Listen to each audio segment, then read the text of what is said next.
పరిశుద్ధ గ్రంథములో ధన్యులని మాట వ్రాయబడినప్పుడు అది ఆశీర్వదింపబడిన వారు అని మనం అర్థం చేసుకోవాలి. ప్రేమిన ఇటువంటి పరిస్థితులు ప్రభు కొరకు ఎవరైతే హింసలైతే భరిస్తారో వారు ధన్యులు, వారు ఆశీర్వదించబడి పరలోక రాజ్యం వారిది నా కొరకు ఎవరైతే.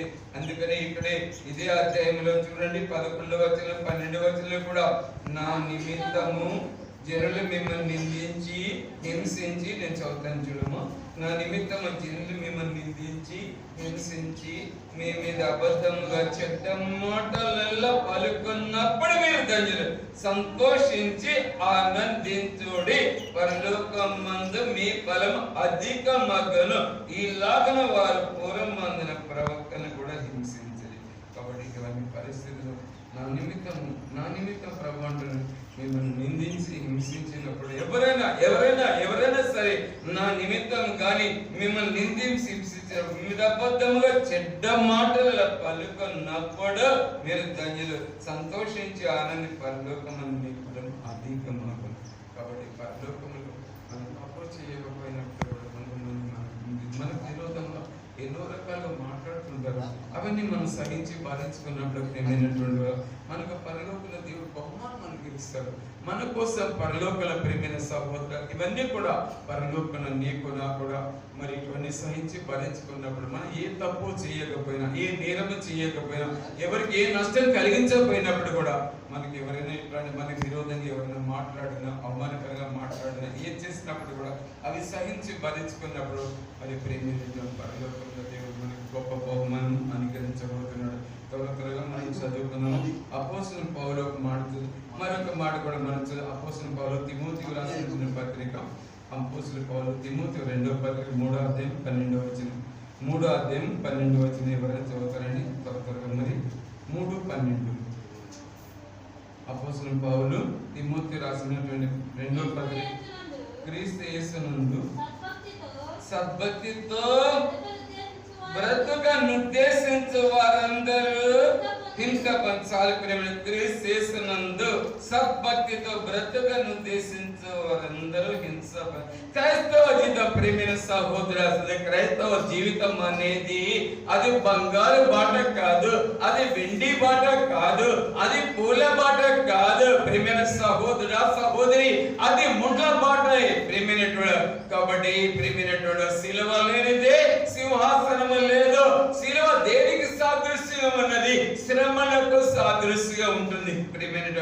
ఇటువంటి పరిస్థితి క్రీస్తు యేసునందు సద్భక్తితో బ్రతగా ఉద్దేశించే వారందరూ కూడా హింస పొందదురు. అయితే ఇటువంటి పరిస్థితుల్లో ప్రభు కొరకు ఎప్పుడైతే హింసలు ఇవన్నీ సహించి భరిస్తామో అప్పుడు ప్రభు సంతోషించి ఆనందించుడి, పరలోకమందు మీకు ఫలము కలుగును అని ప్రభు వాగ్దానం చేస్తున్నాడు. ప్రేమైన సహోదరులు, మరొక మాటగా మనం చూద్దామా? ఇది ప్రకటన 3:21 వచనములో, ప్రకటన 21వ వచనంలో దాని దీనికి చేస్తాం. ప్రకటన 29:21 చదువుతాము. 3:21 ప్రకటన 3:21 నేను జయించి నా తండ్రితో కూడా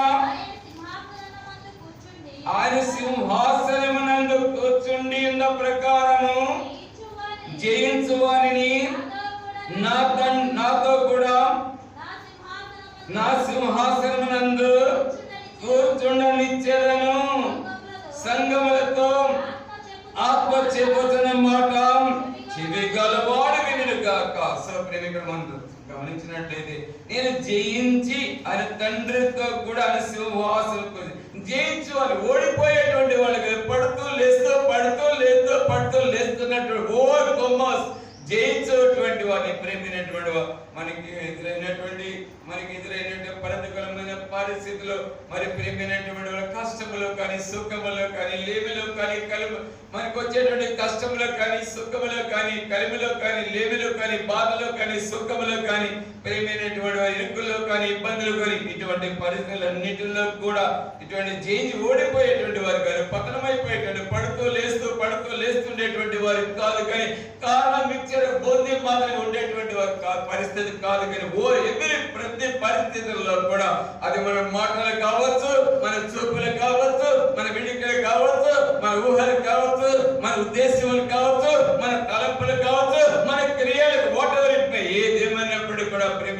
వీటి అన్నింటిలో కూడా మన పరిశుద్ధమైన జీవితం అట్లాంటి పరిస్థితుల్లో జరిగినప్పుడు ఇట్లాంటి వాటన్నింటిలో కూడా పరిశుద్ధంగా, పవిత్రంగా, నీతిగా, నిజాయితీ, యథార్థంగా జీవించేటువంటి పరిస్థితుల్లో నేను జయించి, అట్లాంటి వాళ్ళు జయించి, అలాగే ఎవరైతే వీటిని జయిస్తారో వాళ్ళకి ఎదురయ్యేటువంటి పరిశోధన పని ఇవన్నీ కూడా జయిస్తారో అలాగే జయించినటువంటి వారికి నేను జయించి నా తండ్రితో కూడా సింహాసనం కూర్చుండిన ప్రకారం జయించు, నాతో కూడా నా సింహాసనం మీద కూర్చుండని చెదురు అని ప్రభు వాగ్దానం చేస్తున్నాడు. ప్రేమైనటువంటి సహోదర సోదరి, మరి మనకు తెలిసిన విషయమే కదా, జన్మ